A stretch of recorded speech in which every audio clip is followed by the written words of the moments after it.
que je présente tout ça parce que je sais comment je... Eh ben, j'avais fait des cours à Chalon il y a très longtemps. Ce cher Pascal était vicaire, maintenant c'est un excellent curé, j'ai pas intérêt à l'embêter. Ça dépend de lui. Ah non, vous l'embêtez pas, c'est un curé comme ça, il n'a pas de fait. Alors arrêtez de dire du mal de lui, ça se fait. Bon, alors moi je suis prêtre du diocèse de Dijon, j'ai été ordonné prêtre en 1987. Et donc, parmi mes postes, j'ai été pendant un temps à Meursault, et quand j'étais à Meursault, le père Manoukian m'a demandé de faire quelques petites conférences. Je ne sais pas si vous vous rappelez. Oui, tout à fait. Voilà, c'est fort sympathique. Et donc, alors, en plus d'être curé de paroisse, maintenant je suis curé de Nuit-Saint-Georges. Oh, il y a pas mal. Oui. Je pense qu'ils sont généreux ou pas, vos paroissiens. Oui, c'est ça. Bon. Et en plus de ça, donc mon papa était historien et depuis des années, je fais des cours de séminaire en histoire de l'Église. Alors j'ai été au séminaire de Paray-Brognial, j'ai eu d'excellents élèves. Tout à fait. Ensuite, pour l'instant, je fais des cours au séminaire d'Ars, puis je suis également le noviciat des moines de Sept-Fonds, qui marche pas mal. Et donc voilà, du coup, ça m'intéresse de travailler, parce que si on ne travaille pas, on s'encroute très vite. Et donc, voilà. Alors j'ai proposé au père Pascal Renty de vous faire cette année 8 conférences sur l'histoire de l'Église en Bourgogne. C'est-à-dire qu'on va partir des origines jusqu'à l'époque actuelle. Et donc, à chaque fois, pour que vous puissiez suivre, je vous ai fait un petit plan qui vous permettra de suivre ce que je vous racontais. Alors, je suis pas observer dans l'ordinateur, c'est écrit à la main. Donc, Merci. il y a mieux que c'est écrit tout petit, mais bon. Voilà, c'est bon. On va essayer de regarder ça ensemble et de découvrir nos origines chrétiennes.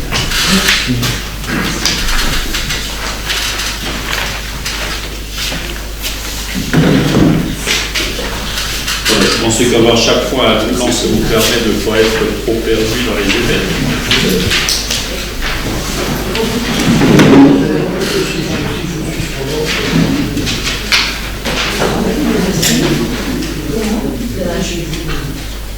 Est-ce que j'en ai fait assez? Je pense qu'il y a assez.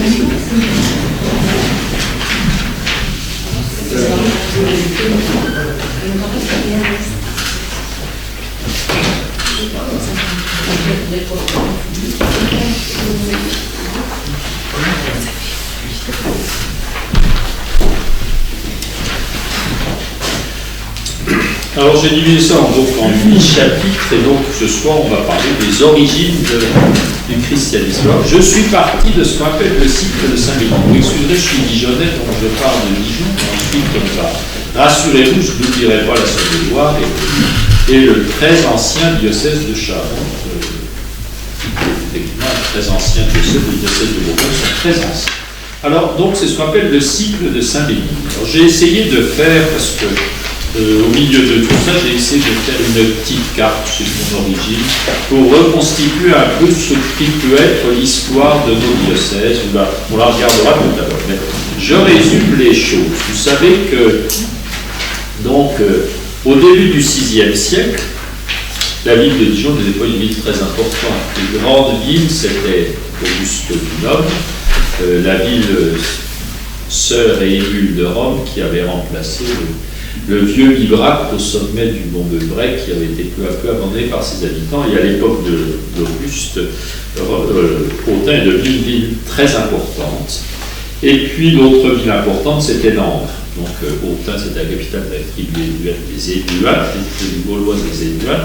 Et Langres, c'était la capitale de la tribu des Lingots. Dijon, Divio était une petite ville. Et l'évêque de Langres, à cette époque-là, s'appelait Grégoire de Langres. C'était un évêque âgé, très respectable. On pense qu'il était, il a été évêque de 506 à 539. Évêque marié. Son petit-fils, c'est le grand historien Grégoire de Tours, qui écrit l'histoire des Francs. Mais c'est son petit-fils. Donc, Grégoire de Langres était un saint homme, mais il passait une partie de son temps à Dijon, une partie de son temps à Langres.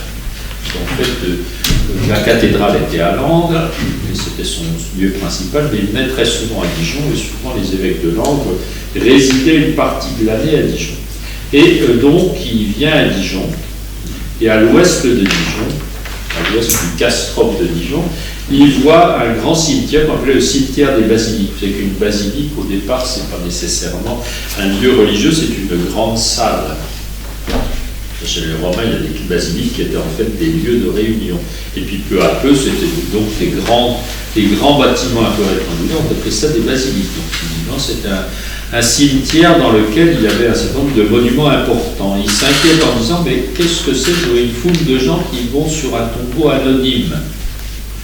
Je me méfie, comme tout bon évêque doit le faire, des superstitions. Surtout au VIe siècle, la superstition est assez répandue. Qu'est-ce que c'est que ce personnage? Et on lui répond, nous ne savons pas son nom, mais nous savons qu'il nous fait du bien. Et qui fait du bien, c'est le Benignius, celui qui fait du bien.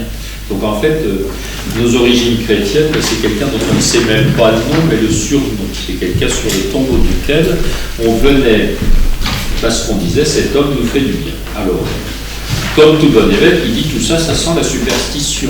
Donc je vais supprimer ce culte qui me paraît un peu douteux. Mais la nuit, il a un songe. Et dans ce songe, on lui dit, quelqu'un va t'apporter quelque chose. Et le lendemain, alors, à côté de ce cimetière, il y avait une petite chapelle qui s'appelait Saint-Maurice. Saint-Maurice d'Agone en Suisse. Donc c'était visiblement les clercs du cimetière profitaient un petit peu de ce culte. Et je pense qu'ils en tiraient quelques avantages. Ils disent, oh, mais attention, un pèlerin vient de me rapporter une passion d'Italie. Alors quelle est cette passion? Donc, cette passion raconte qu'un évêque d'Éphèse qui s'appelle Polycarpe a envoyé, après la mort de... Ça part d'un fait historique, en 177, et ça on sait très bien, puisqu'on a la lettre des martyrs de Lyon, sous l'empereur Marc Aurèle, les chrétiens de Lyon et de Vienne, sur le Rhône, ont été arrêtés, mis à mort, vous connaissez certains d'entre eux, Saint Potin, l'évêque de Lyon, et Sainte Blandine, l'esclave, et puis d'autres. Ça, c'est un texte tout à fait authentique, on connaît très bien la passion, un texte merveilleux, impressionnant de foi et c'est vraiment un texte que je vous invite à méditer, le récit des martyrs de Lyon. C'est vraiment le texte historique de nos origines chrétiennes dans nos régions. Bon. Donc, Saint Potin ayant été mis à mort, on avait envoyé à Lyon un évêque qui s'appelait Zacharie. Bon. Alors, viennent donc d'Éphèse, d'Asie mineure, des prêtres qui s'appellent Bénigne et Andoche et qui sont accompagnés d'un diacre qui s'appelle Thyrse. Ils débarquent à Marseille. Ils sont reçus par Zacharie dans une catacombe à côté de Lyon. Et donc, ce Zacharie les envoie en mission vers le nord, donc aller remontant en fait le long de la vallée de la Saône. Et donc, aller à Autun, parce qu'à Autun, je sais qu'il y a un préfet qui s'appelle Faustus et qui est intéressé par la religion chrétienne. Donc, ce Faustus reçoit Bénigne et Andoche. Il a un fils qui s'appelle Symphorien, qui est un petit garçon, et donc il convertit le Faustus et sa famille. Bon. Faustus, très heureux d'avoir reçu le baptême, dit « J'ai une sœur à Langres ». Donc, Bénigne va partir à Langres et il va baptiser la sœur de Faustus, qui s'appelle Léonide. Cette Léonide a c'est pas ses enfants, c'est ses petits-enfants, c'est les 3 jumeaux. Alors attention, les jumeaux, pour nous, c'est 2 enfants, mais les jumeaux, ça veut dire des enfants gémellés. Donc, il peut y en avoir, en fait, comme on dit, des triplés, des quadruplés, des quintuplés, c'est des jumeaux, grammaticalement parlant. Donc, les 3 enfants, mesdames, si vous avez dans vos familles quelqu'un qui attend des triplés garçons, vous saurez quel prénom leur donner, il s'appelle Speusie, Éleusie et Béleusie. Les 3 jumeaux de l'an. Donc, Léonide est baptisé et fait baptiser ses 3 petits jumeaux, les saints Speusie, Éleusie et Béleusie. Alors, rappelez-vous, si d'entre vous qui connaissent, qui sont à Langres, rappelez-vous, quand on arrive à Langres, on passe un pays qui s'appelle Saint-Jaume. Et Saint-Jaume, c'est une église dans laquelle il y a la crypte où seraient enterrés les 3 jumeaux. Et avant d'y arriver, on passe à un village côtoyé qui s'appelle Gelot, qui est également dédié à ces 3 saints. Bon. Donc tout ça, c'est quand même historiquement intéressant à savoir. Donc, voilà que passe à Saulieu un empereur qui s'appelle l'empereur Aurélien. protestant aurélien, et il cherche des chrétiens, parce que les gens ne savent pas très bien ce que c'est qu'un chrétien, mais on lui dit, est-ce que des gens, oui, il y a ceux-là, il y a deux qui viennent d'arriver, il y en a qui s'appelle Andoche, c'est le prêtre Andoche, et l'autre qui s'appelle Tyr, c'est un diacre, et puis ils sont accueillis dans la maison d'un marchand qui s'appelle Félix. En fait, c'est des noms grecs, c'est pas des noms latins. Et donc, ils sont arrêtés, ils sont torturés et mis à mort d'une façon qui n'est pas du tout le supplice romain, mais plutôt le supplice gaulois. Ensuite, ce fameux Aurélien vient à Dijon. Il rencontre le comte de Dijon qui s'appelle le comte Terence. Et le comte Terence lui dit, on connaît quelqu'un qui n'est pas d'ici et qui fait des onctions d'huile sur les gens, c'est sûrement un chrétien, il faut l'arrêter. Donc le fameux Bénigne est arrêté sur la route qui va de Dijon à Langres. Il y a un pays qui s'appelle Épagny. Si vous passez à Épagny, la fontaine d'Épagny, c'est l'endroit où il aurait été arrêté. On le ramène à Dijon, il est supplicié. On le représente avec, on lui a mis des alettes dans les mains, on l'a assommé à toute barre de fer. Après, elle doit avoir percé le corps de 2 lances entrecroisées au croix de Saint-André. C'est charmant comme récit. Donc il est supplicié à Dijon, et dans la cour des frères, qui est à côté de Saint-Ménigne de Dijon, c'est l'endroit où il aurait été mis en prison. Alors tout ça, c'est un peu fantaisiste. Parce que tout ça, qu'est-ce que c'est que ces mots-là? Mais il y a une part d'histoire. Et ce qui est intéressant, c'est que ça veut dire que notre région est la plus anciennement christianisée de Gaulle. On est la région la plus anciennement christianisée. Alors, comment expliquer ça? D'abord, se rappelant, vous savez comme moi, que les côtes de la Provence étaient des côtes qui étaient peuplées de Languedoc étaient peuplées de Grecs. Avant que les Romains ne prennent la Gaule, c'était des colonies grecques. Nice, c'est Nikéa, la victoire, Agde, c'est Agathé-Tukel, la bonne fortune, etc. Toutes les villes du littoral méditerranéen étaient des villes grecques. Donc les Romains ont conquis cette partie de la Gaule très rapidement. Quand César entreprend la conquête de la Gaule, le sud de la Gaule est déjà un territoire grec qui est devenu romanisé, mais qui garde beaucoup de population de noms grecs. Et donc, c'est cette région-là qui a été la première christianisée. Pourquoi je vous dis ça? Parce que le fameux Grégoire de Tours, donc le petit-fils de Grégoire de Tours, vous suivez toujours? Fin du VIe siècle, nous dit, et c'est un témoignage intéressant historique, que sous l'empereur Dès, 7 évêques ont été envoyés en Gaule pour former une hiérarchie ecclésiastique. Je ne sais pas quel est le pape, mais on sait que c'est sous l'empereur Dès qui était empereur vers 250. Et on connaît leur nom. L'évêque de Paris qui s'appelle Saint-Denis, l'évêque de Tours qui s'appelle Saint-Gatien, l'évêque Austremoine en Auvergne où la tombe est à Issoire, l'évêque Trophime à Arles, l'évêque Paul à Narbonne, l'évêque Saturnin, aussi Cernin, à Toulouse, et l'évêque Martial à Limoges. Si vous regardez un peu tout ça, ça veut dire que le centre de la Gaule a été organisé avec un réseau d'évêques. Le plus au nord, c'est l'évêque de Paris. Alors le nord de la Gaule, la région où Saint-Rémy va évangéliser Clovis, ça a été visiblement évangélisé, car c'est que la christianisation remonte du sud vers le nord. C'est logique que les premières communautés chrétiennes viennent d'Asie mineure. C'est là que Saint Paul a prêché, c'est aux communautés d'Asie mineure, la Turquie actuelle, que Saint Jean écrit son Apocalypse. Donc là, à partir du milieu du IIIe siècle, il y a un réseau d'évêques qui existait. Mais, je veux dire que notre région était déjà christianisée. Puisque les martyrs de Lyon, c'est 177. Tout de suite après eux arrivent de nouveaux évangélisateurs. Bon, je vais vous dire maintenant un peu les choses, comment on peut situer les choses, mais ça veut dire que c'est à peu près la fin du IIe siècle de notre ère, la vallée de la Saône et la vallée du Rhône étaient déjà largement christianisées. Donc, c'est la plus ancienne région christianisée de notre France actuelle. J'ai une question. Je peux poser une question? Bien sûr, si Dieu peut. La fratrie de Béthanie qui est arrivée dans le sud de la France, Marie-Madeleine. Oui, ça c'est les légendes du. C'est de la légende ou c'est de la réalité? Il y a une part de réalité avec des noms qui sont un peu compliqués. On va y venir maintenant, mais.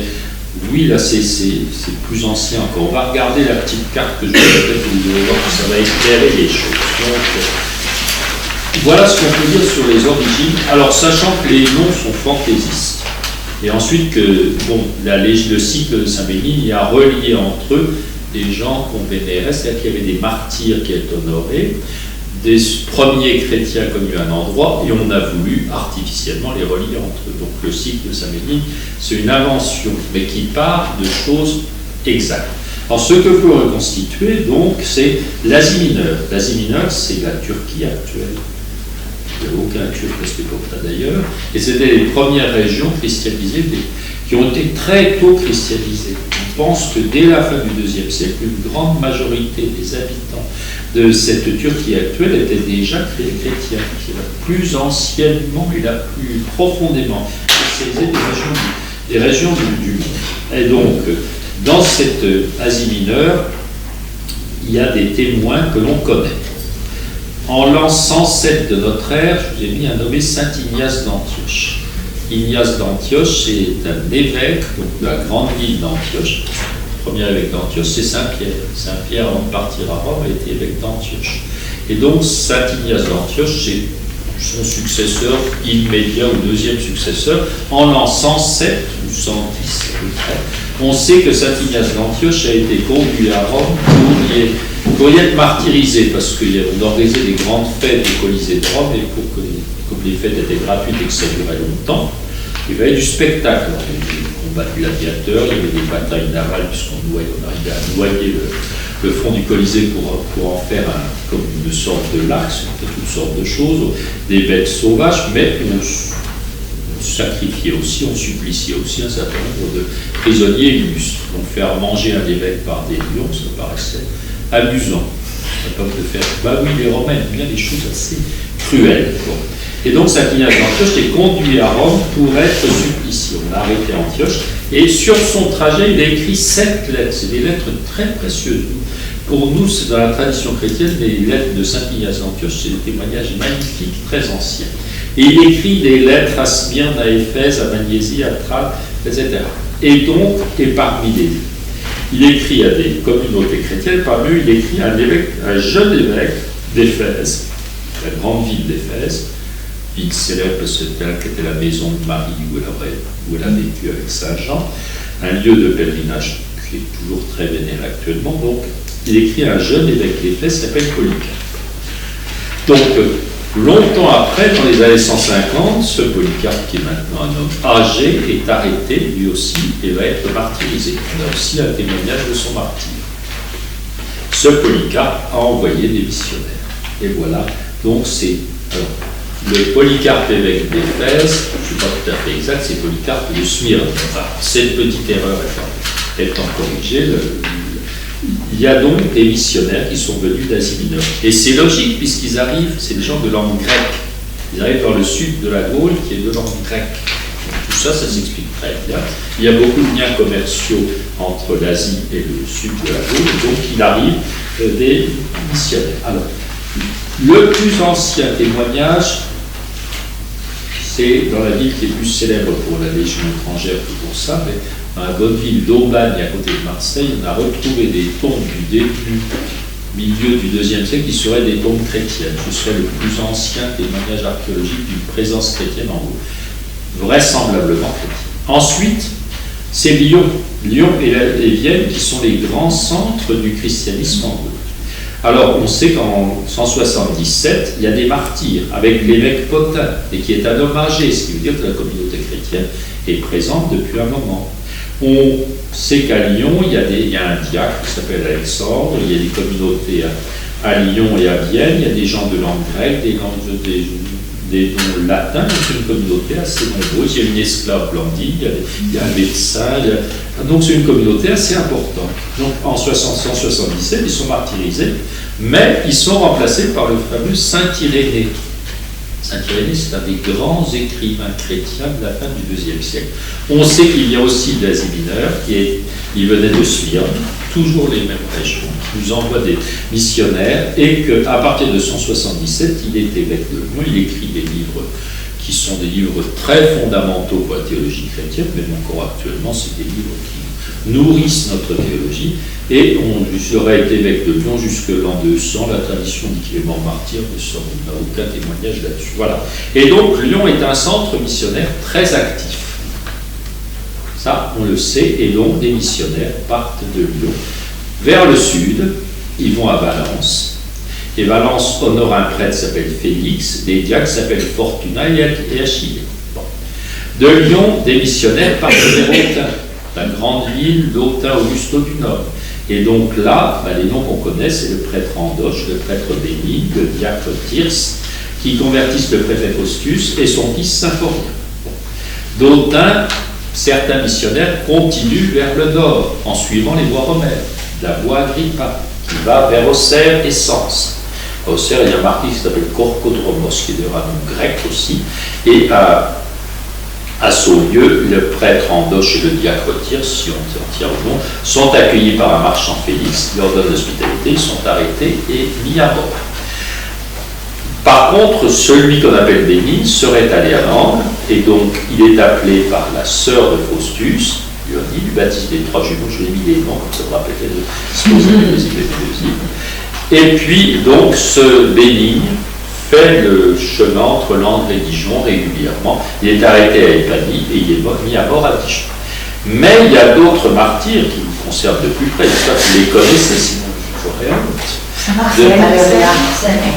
Eh oui, mais avant. Il y a Saint-Valérien à Tournu. J'ai bien que Saint-Philibert a complètement éclipsé Saint-Valérien, puisqu'on a construit, quand les reliques de Saint-Philibert sont arrivées à cause des Vikings qui faisaient fuir les moines, la petite crypte Tournu a été un peu oubliée, mais on sait que suite au martyr de Lyon, c'est un peu ce qui s'est passé quand on dit après la persécution à Jérusalem et le martyr d'Étienne, la communauté s'est dispersée, on part en Samarie, etc. La communauté de Lyon étant dispersée, et bien certains sont partis, au lieu de pleurnicher en tant qu'est-ce qui va nous arriver, sont allés évangéliser ailleurs. Et donc Saint-Valérien à Tournu et Saint-Marcel à Chalon. Et puis les derniers qu'on connaît, c'est ceux qui sont partis vers Besançon, et on honore un prêtre qui s'appelle Féréol, et un prêtre qui s'appelle Ferjot, qui sont les deux martyrs de Besançon. Voilà.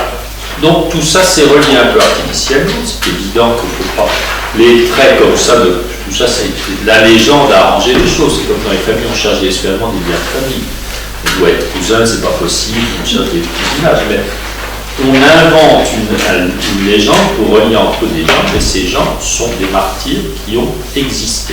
Bon, le plus mystérieux, c'est ce fameux Bénigne, c'est le seul pour lequel on n'a même pas un nom, mais un surnom. Alors, je sais bien que maintenant, Dijon est archevêché, mais n'empêche que, comme je dis, Quentin, notre archevêque, oui, d'accord, on ne sait même pas le nom de notre saint fondateur. Je connais que son surnom. Mais pas que je dis ça. Voilà. Alors, donc, notre région était la plus anciennement christianisée, à part le littoral méditerranéen. Là, effectivement, on a des choses plus. Les Sainte-Marie de la Mer, des choses comme ça. Alors, donc, comment on peut situer les choses? Je vais faire un petit paragraphe en disant comment on peut donc situer les choses dans une christianisation des vallées du Rhône et de la Saône. Donc, le littoral méditerranéen, ce sont des colonies grecques. Et les campagnes de César, ça ne se passe pas là, cette région-là est déjà romaine. César décide d'aller plus au nord, mais cette région-là était déjà peu à peu, ça s'est passé, la transition entre les Grecs et les Romains se passait sans problème au IIe siècle avant Jésus-Christ. Ce sont des régions qui sont très organisées, la population est dense, les réseaux des cités est important. Dans l'Antiquité, c'est fondé, vous savez que le principe romain et grec, c'est une cité avec tout autour des campagnes qui alimentent la cité. Une cité, c'est pas une question de nombre d'habitants, elle peut être toute petite, mais il faut qu'elle ait un forum pour qu'on se réunisse, un temple pour le culte impérial, il y a un certain nombre d'édifices publics. Donc une cité peut être minuscule ou très importante, mais c'est organisé en réseau de cités comme ça. Et donc, dans cette région-là, il y a beaucoup de cités. Alors, Auguste, à l'époque d'Auguste, on a construit la grande ville qui s'appelle Augusto du Nord. J'ai mis son nom en latin, Soror et Emula Romae, la sœur et l'émule de Rome. C'est une des très grandes villes de Gaule. Elle est fondée à l'époque d'Auguste et elle remplace la vieille capitale des Élumains qui était Bibracte, sur le sommet du mont Beuvray.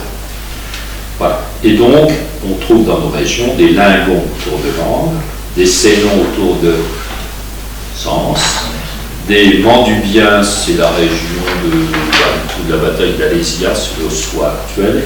Des Séquanes, c'est plutôt de l'autre côté de la Saône, c'était plutôt de la Franche-Comté. Les Bituriges, c'est la région de Bourges, et les Arvernes, c'est l'Auvergne. Les grandes tribus, mais enfin en notre région, c'est essentiellement des Ébuins et des Lingons, avec le peuple modulier entre les deux. Alors voilà quelle est un peu notre région. Donc assez différente du reste de la Gaule. Du reste de la Gaule, il n'y a pas de colonie grecque, alors que des marchands, on comprend très bien qu'à Lyon, il y a des marchands grecs qui s'étaient installés. Donc la colonisation est passée par des gens qui venaient d'Asie mineure, qui parlaient grec et qui ont montré les gens de langue grecque. Et à partir des gens de langue grecque, ils ont rayonné et commencé à évangéliser autour d'eux. Alors donc je vais situer les choses. Donc Saint Polycarpe, évêque de Smyrne, c'est la ville actuelle d'Izmir, que saint Ignace d'Antioche cite et à qui il écrit. Ensuite, donc, après saint Polycarpe, il est saint Irénée de Lyon, j'ai mis son livre qui s'appelle L'Adversus Héréses, qui nous dit qu'il était disciple de saint Jean qui était martyr aussi. Sans être vaniteux, on peut dire que nos régions étaient christianisées essentiellement par des successeurs de l'apôtre saint Jean. Bon, c'est un peu vain de savoir de quelle église, quelle est l'origine de nos églises. Ça se fait beaucoup au Moyen-Âge, je dis on dépend de Saint-Pierre, de Saint-Clément, etc. Bon, c'est un peu puéril, mais là, historiquement parlant, nos régions, ce sont des évêques qui sont des successeurs de Saint Jean. Voilà. Et donc, Saint-Irénée de Lyon, donc, Saint Polycarpe, j'ai dit qu'on était martyr, on hésite à 10 ans après, entre les années 157 et 1966. Alors, donc d'Asie mineure est venu Saint Irénée de Lyon, qui serait né en Asie mineure vers 135, qui serait converti à Rome vers 165, qui succède à Saint Cotin à Lyon, qui serait mort martyr vers 200, qui est non seulement un grand écrivain chrétien, mais un historien, un évangélisateur qui envoie des missionnaires un petit peu partout. Bon. Alors on connaît la communauté de Lyon et de Vienne par le récit de 177, une lettre aux églises d'Asie, dont on a le texte.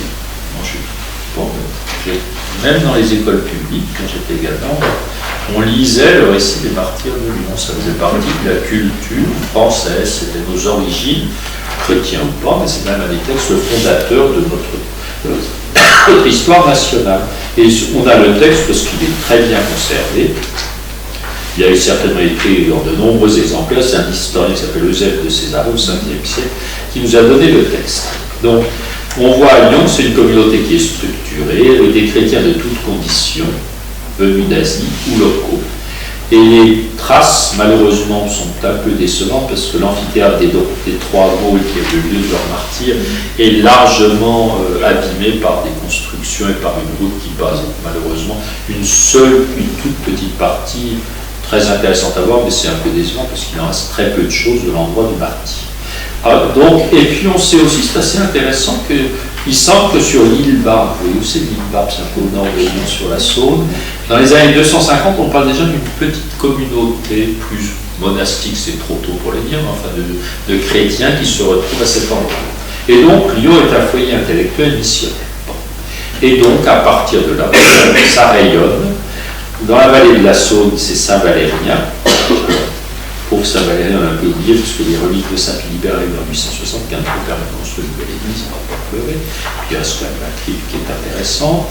Saint-Marcel, qui aurait été supplicié par Priscus, et comme le bon roi Gontran, qui est le petit-fils de Clovis, je ne peux pas la perfection humaine, mais enfin, il était pieux quand même. Je ne sais pas toujours très bien, mais bon roi Gontran, enfin. Il était pieux, il a tenu absolument à faire bâtir une église, une belle église de Saint-Marcel en 579. Vous voyez aussi tout déjà des lieux qui sont quand même des lieux anciennement christianisés. Alors ensuite, il y a la ville d'Augusto du Nome, sur la Via Agrippa, qui est la grande voie romaine qui va de Lyon à Sens. Et Autun est une ville intellectuelle tout à fait extraordinaire. Et c'est curieux, Autun avait surtout des noms grecs. Les professeurs d'Autun, c'est pourtant une fondation d'Auguste, avec un nom latin, mais les grands, les brillants esprits d'Autun, c'était des gens qui avaient des noms grecs. Et il y a des noms chrétiens qui sont connus. Ils sont tous d'origine grecque et ils sont tous antérieurs au milieu du IVe siècle. Ascandios, Pectorios, Symphorianos, dont je vais vous reparler, le jeune lecteur Tigridius, Euphronia, nom de femme, ce sont des noms grecs, ce pas des noms c'est pas des noms latins. Et on a découvert, j'espère que vous savez ça quand même, c'est une des gloires de la Saône-et-Loire. Je vous parlais après d'une des gloires de la Côte d'Or. Une des gloires de la Saône-et-Loire, vous savez peut-être, je suis le curé d'Autun, c'est bien sûr qu'au musée Rollin à Autun est conservée une inscription tout à fait extraordinaire, qui est l'inscription de Pectorios. Regardez, je vous l'ai mis une reproduction de l'autre côté.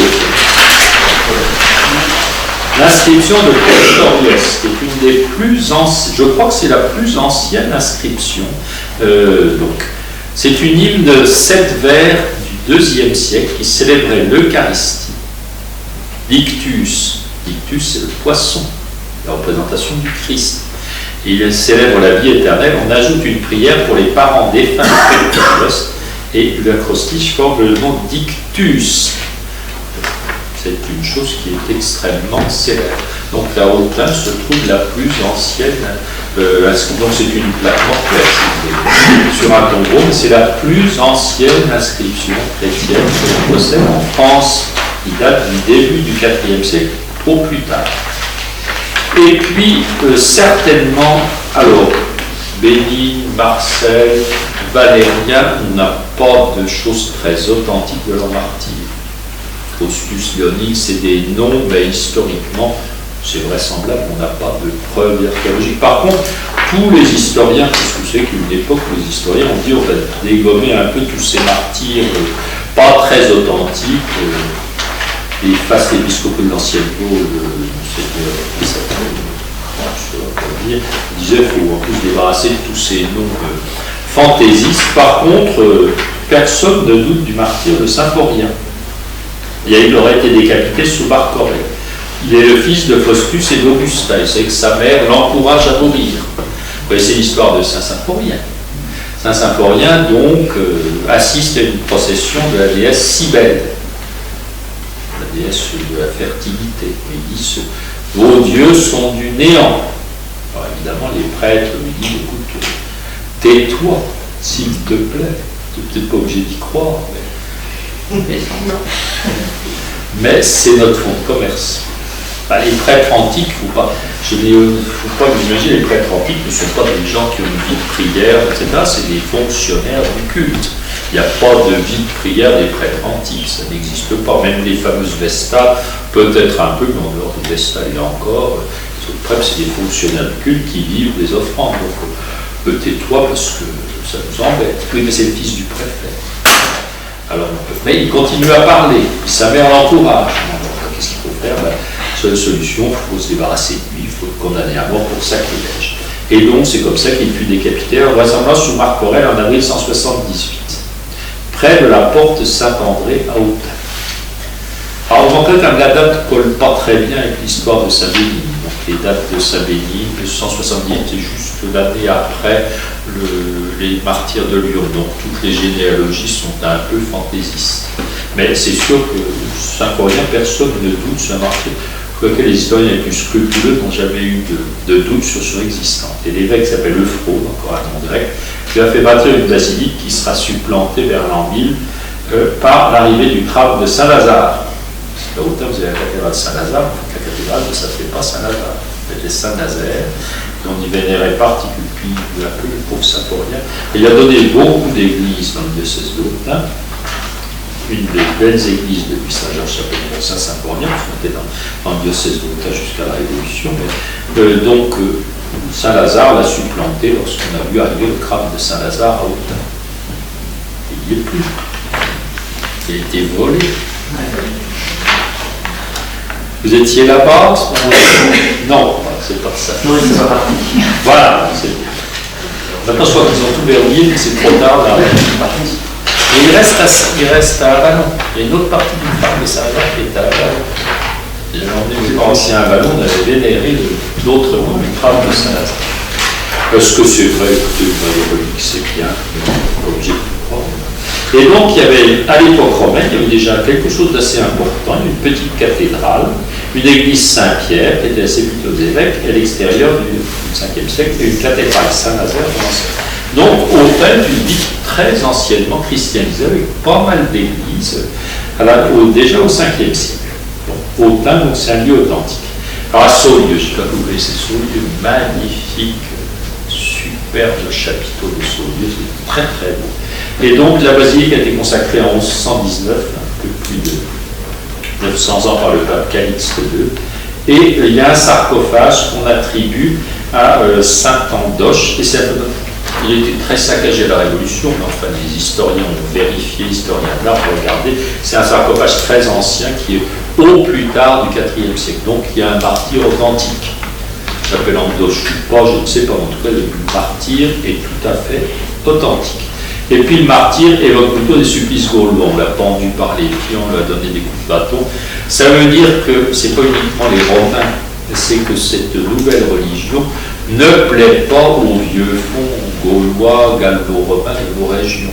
Et puis que les Romains, finalement, laissent faire. Parce que... Alors, à Langres, qui était la capitale des Lingons, et qui a longtemps été assez résistante aux Romains, les Langrois sont des gens un petit peu têtus, un petit peu frondeurs.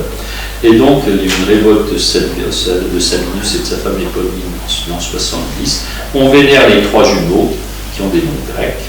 Et puis la cathédrale de Langres porte également un nom grec, son de saint patron de Langres, c'est Samamès, qui est un martyr de Cappadoce, qui est ramené vers 275, et la cathédrale de Langres est un magnifique bas-relief qui montre l'arrivée des reliques de Samamès à Langres, avec tous les rangs. Et puis les trois jumeaux sont ensevelis à Saint-Jaume. Jaume, c'est jumeau. Donc à l'entrée de Langres. Alors, à Dijon, le culte de Saint-Béni, évidemment, a beaucoup grandi à partir du moment où l'évêque a autorisé ce culte, bien évidemment.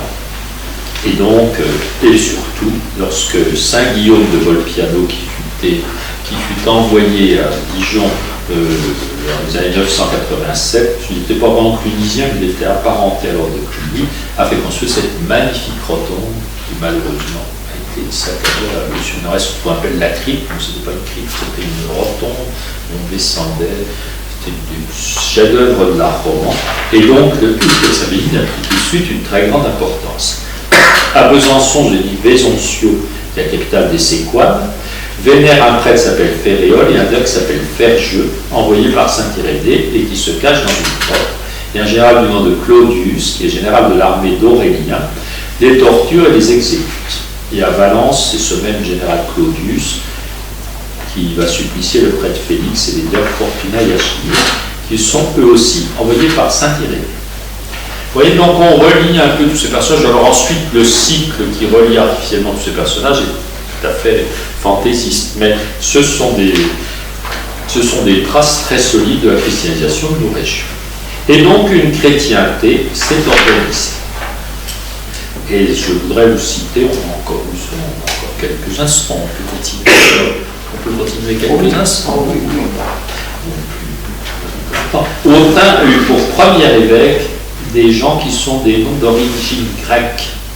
Alors, il y a un nommé Rhétis. Alors, Rhétis, ça peut s'écrire avec ou sans H. Et Rhétis, on sait de lui qu'il a participé à un concile à Rome, en 313. C'est des conciles locaux, ce pas des grands conciles écuméniques. C'est un concile de Rome en 313 et un concile à Arles. Et il a combattu en particulier contre les donatistes. Est-ce que vous savez ce que c'est que les donatistes? Ce sont les gens qui, ça vient d'un nommé Donat qui était très rigoureux et qui disait quand un prêtre est indigne, seulement quand il a renié sa foi dans des persécutions, les sacrements qu'il donne ne sont pas valides. C'est une querelle qui a été assez sérieuse, gens qui rigoureux, qui disaient la qualité du sacrement que je reçois dépend de la qualité du prêtre. Ce qui amène aux gens à avoir des problèmes de conscience assez effroyables. Vous avez un excellent curé, donc sa messe est parfaite, je suis moins bon que lui, donc ma messe est moins bonne, sa communion est meilleure que la mienne, etc. Les gens n'en sortaient plus, et même dans certains cas. Non, mais imaginez les problèmes de conscience, c'est très grave. Il y a actuellement ces questions que les gens se posent quand il y a un prêtre indigne qui avait bien leurs enfants. C'est horrible. Le baptême de cet enfant est parfaitement valide. Et donc les donatistes disaient le sacrement dépend de la valeur morale du ministre. Et Saint Rhétis et d'autres répondaient tout simplement, à partir du moment où ce prêtre a été validement ordonné, À partir du moment où il a suivi le rite de la Sainte Église, ne vous inquiétez pas pour le reste. Par contre, s'il n'a pas observé les formules requises, s'il n'a pas pris d'eau pour le baptême ou pas de pain et de vin pour l'Eucharistie, là oui, c'est un problème. Mais ce n'est pas à cause de la qualité de la personne, c'est parce qu'il n'a pas observé ce que l'Église lui demandait. Mais à partir de là, il peut ne croire à rien, être scandaleux, mais n'empêche que vous recevez la Sainte Communion, vous recevez le baptême. Donc voilà. Donc Sarrekis, oui, c'est pas n'importe qui. Il a été consulté pour des questions qui agitaient beaucoup l'esprit, parce qu'on sortait des persécutions et on se posait des questions assez graves en disant, mais tous ceux qui n'ont pas été dignes de fonction, ben, ma foi, qu'est-ce qu'on fait? C'est un excellent écrivain qui a écrit un commentaire du Cantique des Cantiques. Donc, alors on sait qu'après lui, ces dates sont approximatives, c'est un nommé Cassien. Cassien, c'est aussi un nom grec. Il vient d'Alexandrie, d'Égypte, et il a été secondé comme auxiliaire Étis, puis ensuite il lui a succédé les années 335 à 355. Ensuite, il y a un nommé Hégémon. Hégémon, ça vient hégémonie, donc le chef. Il y a Saint-Euphrone au 5e siècle. Il y a plusieurs églises. La villa chez nous s'appelle Saint-Euphrone. Je crois qu'il y a une église Saint-Euphrone dans le Morvan à Corancire. C'est assez connu aussi. Pragmas, qui est moins connu au début du 6e siècle. Et on sait que le chant du repos des évêques d'Autun portait le nom de cimetière. Et c'est là qu'apparaît, chers Authunois, c'est à Autun que serait apparu le mot de cimetière. Le chant du repos, le dortoir où se reposent ceux qui ont quitté notre monde. Voilà. Ce serait d'origine, ce sera Autun. Ben, moi non plus, mais en préparant ce tiens, chose intéressante à apprendre, c'est le chant du repos. Le diocèse d'Autun était très grand. En fait, les limites du diocèse, pratiquement, ne vont pas changer jusqu'à la Révolution française. Le diocèse d'Autun était gigantesque parce qu'il partait de Moulins. Moulins était dans le diocèse d'Autun. La Sologne bourbonnaise, de l'autre côté de la Loire, jusqu'à l'Allier, c'était le diocèse de Moulins. Ça remontait vers le nord. Ça comprenait une grande partie de la Bresse, du Châtillonnais. Par exemple, Avallon, Vézelay était dans le diocèse d'Autun. Une grande partie, tout l'ouest du diocèse de Dijon, l'Aussois, Louis-Saint-Georges, Beaune, vous avez perdu beaucoup. La Révolution, vous avez perdu des choses intéressantes. Beaune, l'Aussois, Louis-Saint-Georges. Désolé pour vous, mais non. C'était le diocèse d'Autun. C'était un très grand diocèse, donc très étendu, qui allait pratiquement jusqu'au col des Écharmeaux. Un des très vastes diocèses qui correspondait à peu près au territoire de la tribu des Éduins. Parce qu'en fait, ça reprend un peu les Romains n'avaient pas saccagé l'organisation sagement. Ils avaient repris l'organisation des peuples gaulois en les organisant en cité, mais sans changer le fond des choses. Et donc, ce très vaste territoire. Bon. Et au 5e siècle, on a créé un diocèse à Châlons, qui est un peu donc, le milieu du 5e siècle.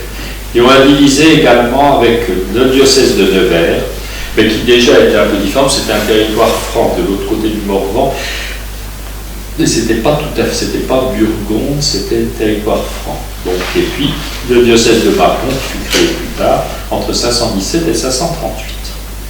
Le diocèse de Châlons était assez curieusement fait parce qu'il remontait, il était assez petit le mont de la Saône, mais il avait des enclaves au nord, par exemple Cîteaux était une enclave, à côté de Arc-sur-Tille, Flavignon, des enclaves du diocèse de Châlons dans le territoire de ce qui était le diocèse de Besançon, de Langres. Et donc c'est assez curieux, il y a des tas de petites annexes, et puis il y a eu une particularité, vous aviez une co-cathédrale, un patelin, vous connaissez Saint-Jean-de-Laune. Saint-Jean-de-Laune, il y a une belle église. Mais de l'autre côté de la Saône, il y a un petit patelin qui s'appelle l'Aune. Il ne reste rien, mais il y avait une co-cathédrale à l'Aune, qui était la co-cathédrale du diocèse de Châlons. C'est assez curieux cet épisode, et ça a duré relativement longtemps, jusqu'au milieu du Moyen-Âge. Il y avait une co-cathédrale, on sait qu'il y a un évêque Palladius en 614 qui avait résidé à l'Aune.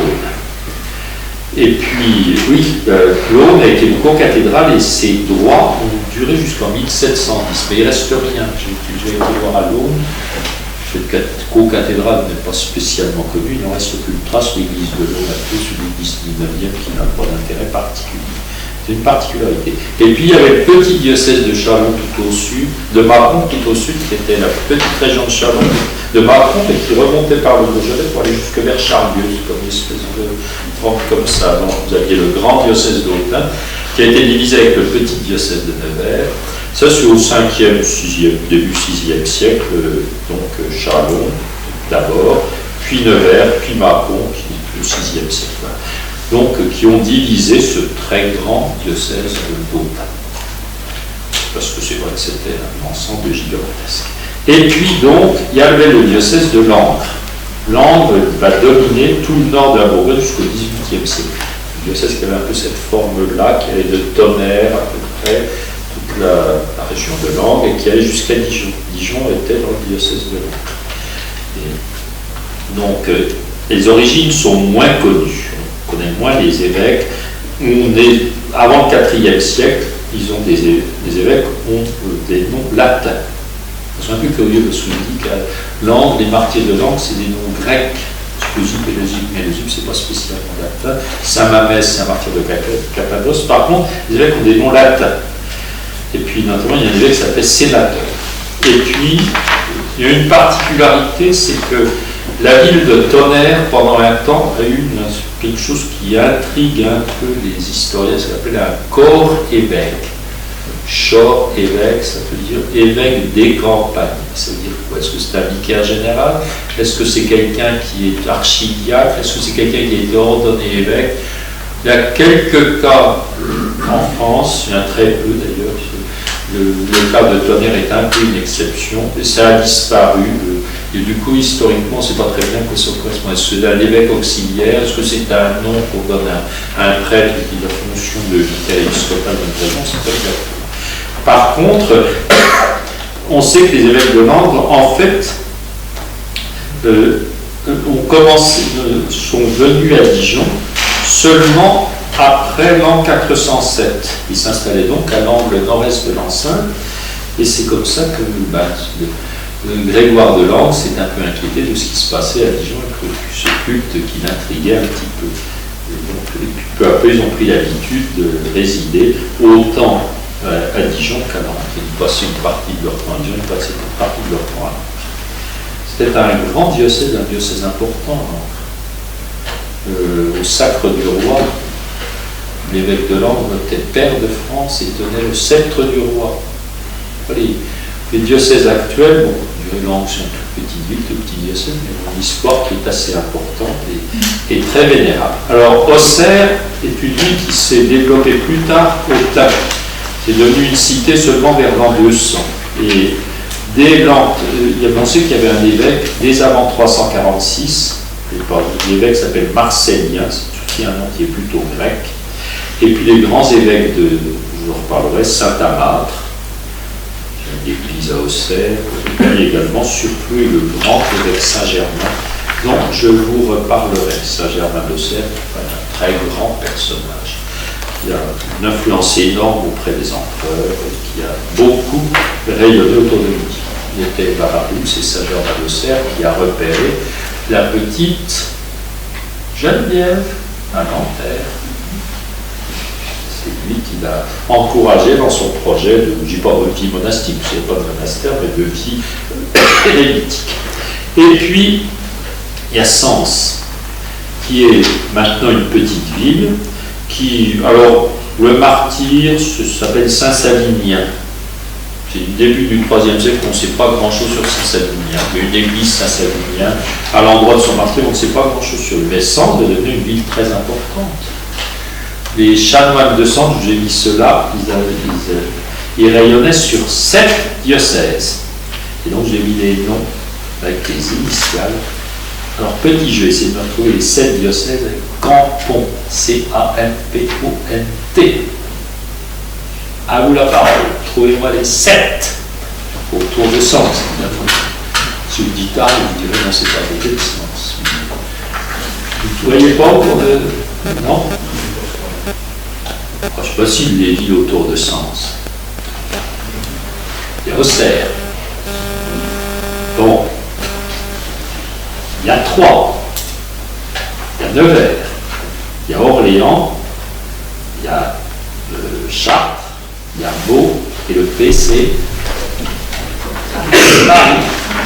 C'est seulement au XVIIe siècle que Paris est devenu archevêché jusqu'au XVIIe siècle. Sens était une grande métropole qui rayonnait donc sur Chartres, si vous les entendez, donc C, Chartres, A, Auxerre, M, Meaux, P, Paris, O, Orléans, N, Nevers et T, Troyes. Donc, un diocèse, c'était une métropole extrêmement importante. Bon, évidemment, quand Paris a pris ses distances, les chanoines de Sens ont été un petit peu vexés. C'est une grande cathédrale, c'est la plus ancienne, c'est la première grande cathédrale gothique de France. Saint-Louis s'y est marié. Si vous allez là, il y a le tombeau qui n'avait pas été saccagé à la Révolution du Dauphin, le fils de Louis XV. Et donc, c'est une ville qui était fort importante. Voilà donc les grandes origines de notre diocèse.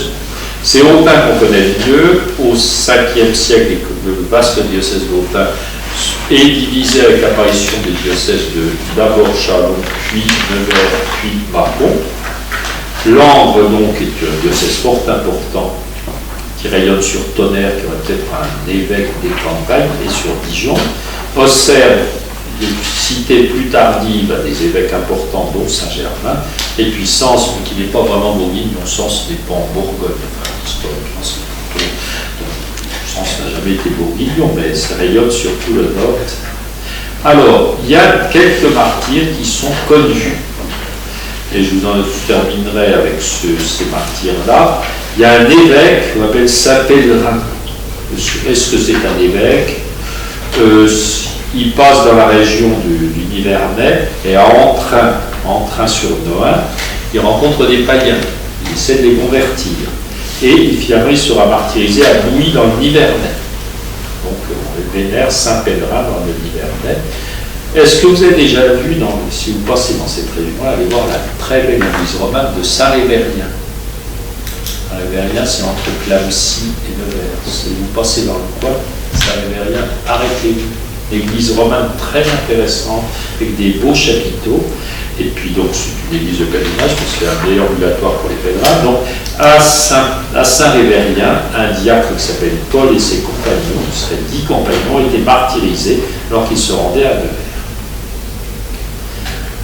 À côté de chez vous, la forêt de Vallière, à côté de Châlons, vénère un diacre du Mans qui s'appelle Saint-Gervais, qui revient de Rome, et qui est tué dans la forêt de la Vallière, près de Châlons. Heureusement, sur l'autoroute, ils n'ont pas attaqué. Ça et puis, dans l'Hivernais, à côté de Château-Chinon, on vénère également un martyr qui s'appelle Saint-Péreuse. J'en dis Saint-Péreuse, mais c'est un homme, Saint-Péreuse. Saint-Péreuse, c'est juste à côté de Château-Chinon, quand on descend à Lamberville. Et puis, nous avons, c'est la gloire de la Côte d'Or.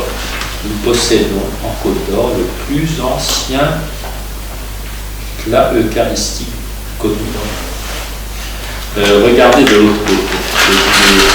J'essaie de faire une reproduction. Voilà, on a retrouvé donc Alice Sainte-Reine, c'est le lieu d'Alésia. Et après Alésia, s'est développée une vaste ville gallo-romaine au sommet de la colline d'Alésia. Des choses à visiter, c'est très intéressant, les puits d'Alice Sainte-Reine, d'Alésia. Très intéressante à visiter. Et donc on a retrouvé, on avait retrouvé par hasard, vous voyez, un plat au poisson. Alors si vous le voyez, en fait, il est cassé. Tout ce qui est un peu plus clair, c'est des choses qui ont été reconstituées.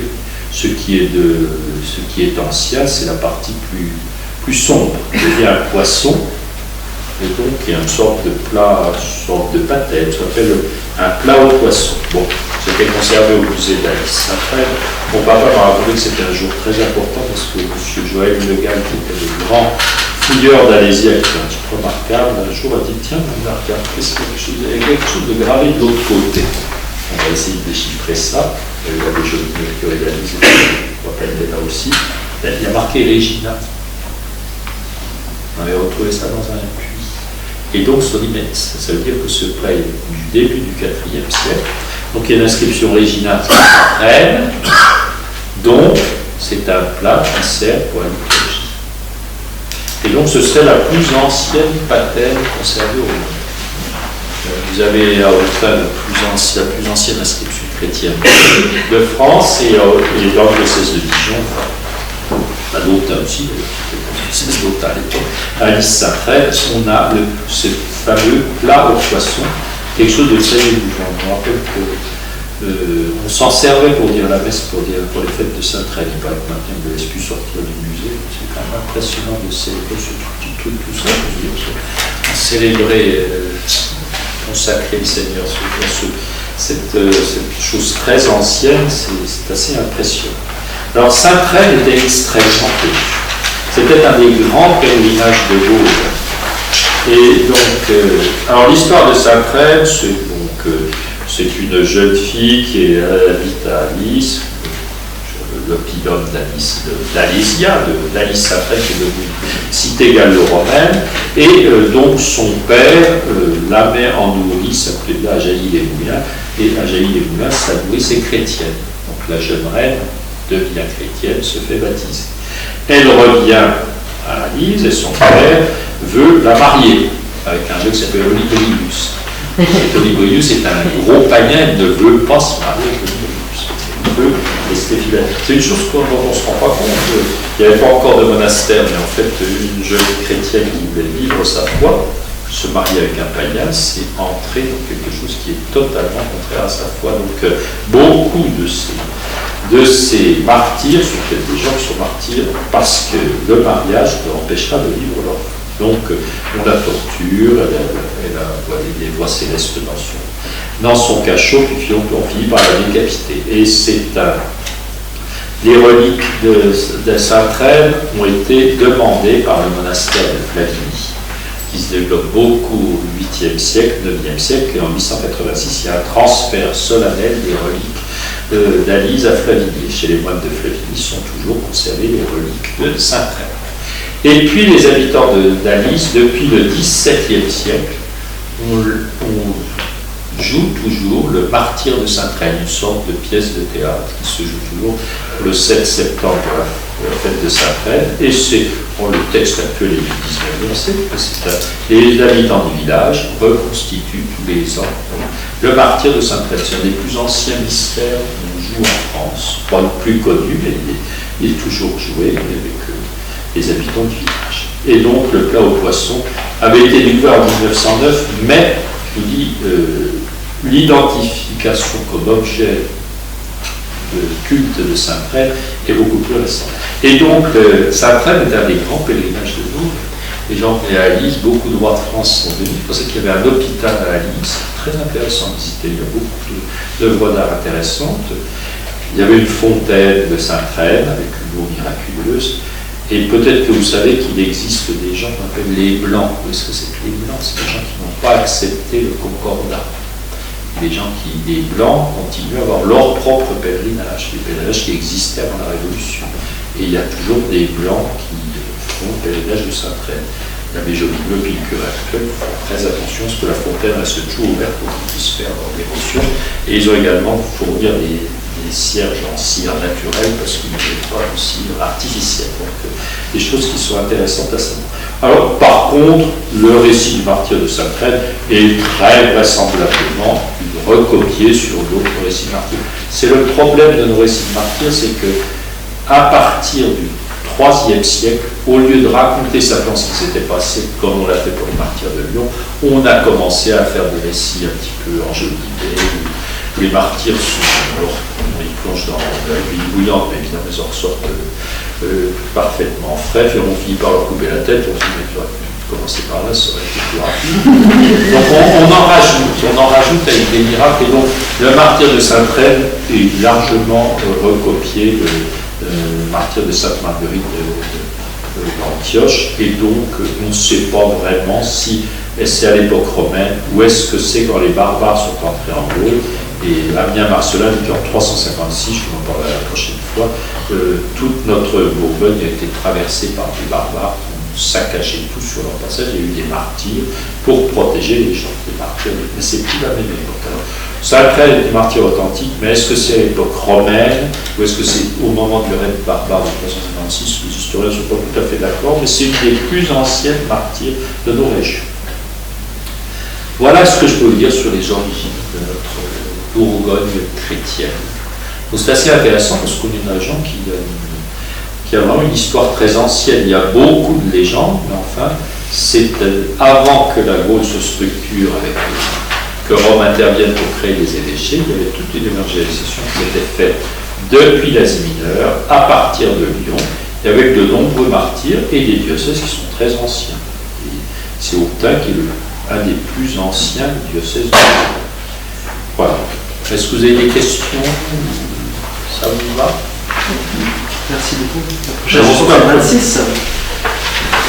La prochaine fois, on parlera de l'époque franque, des invasions barbares, de l'époque des Carolingiens, etc. Alors, je ne sais plus quand je C'est fais. 26. Moi j'avais une question par rapport à la structuration qu'ils avaient entre eux. Ils se connaissaient, ils communiquaient, comment ça se passait? Puisque à Tournus, il est marqué dans la clé que Valérien c'était un disciple de Polycarpe. Oui. Il était disciple de Jérémie et Cotin, et ils étaient eux-mêmes disciples de Polycarpe, qui étaient lui-même disciples de Saint Jean. C'est ça, oui. Saint Jean, Saint Polycarpe, Saint Cotin, Saint Irénée, et donc tous ces martyrs, oui, il y a des filiations qui viennent de l'Asie mineure. Mais ce type d'inscription, elle est d'après la légende, mais tout ça, c'est très récent. Il y a vraiment des liens forts, et puis, tous ces gens-là, ils s'écrivaient les uns aux autres. Ah, c'est curieux. La lettre des martyrs de Lyon, pourquoi est-ce qu'on l'a conservée? C'est parce que les chrétiens de Lyon, ceux qui n'étaient pas morts, ont tenu à faire un récit de ce qui s'est passé à Lyon et l'ont envoyé aux églises d'Asie mineure. C'est-à-dire qu'ils ont envoyé à ceux qui les avaient évangélisés. Comme au 19e ou 20e siècle, quand il y a des missionnaires qui étaient dans leur mission, qu'est-ce qu'ils faisaient? Ils envoyaient des lettres dans leur pays d'origine. C'est exactement la même démarche. C'était très habituel autrefois que quand il y avait un missionnaire, une congrégation missionnaire qui était originaire de telle ou telle région, ils envoyaient régulièrement des nouvelles et de préférence dans les régions où ils étaient originaires. Donc tout ça, c'est des choses, les martyrs de Lyon, c'était envoyé aux églises d'Asie, c'est-à-dire aux églises qui nous ont envoyés en mission. Donc il y a plein de choses comme ça on s'écrivait beaucoup. Une correspondance. Alors on n'a pas tout, mais de temps en temps on retrouve des textes. On retrouve des textes et à chaque fois, ce qui est assez intéressant, c'est que ça vérifie ce qu'on disait être une légende. Presque toujours. L'histoire de Rennes, tout le monde disait c'est l'histoire de Rennes, c'est un trait de la liste, on n'en sait rien. Le plat au poisson, c'est quand même une découverte assez impressionnante, parce qu'on le retrouve. Il date du milieu du IVe siècle, etc. Saint-Andoche à Saulieu, le sarcophage est du IVe siècle. Donc ça, c'est des choses qui sont quand même assez impressionnantes. Quand la science permet de constater que ce qui paraissait une légende, alors ce qui est légendaire, c'est les liens qu'on invente, etc. On voit un tel avec le cousin, machin, etc. Quoique, je suis un chrétien, ma soeur serait contente que tu bâtisses ces gamins, sont pour absurde en soi. Mais alors pour Saint-Ménil, c'est le moins connu. Moins connu que les autres parce que c'est un nom, il y a un endroit sur lequel on vient prier longtemps après les événements. Moins connu de tous. Mais les autres sont assez solidement connus. On n'a pas de doute sur ces gens-là. D'autres questions? Monsieur le curé. Merci beaucoup. Merci. Content? Ah, très content. Et le 26, c'est la honte. C'est le 26 quoi? Le 26 novembre. Oui, lundi novembre, on parlera donc de ce qui s'est passé, des invasions barbares, des abbayes, les grandes abbayes d'avant l'Empire, etc.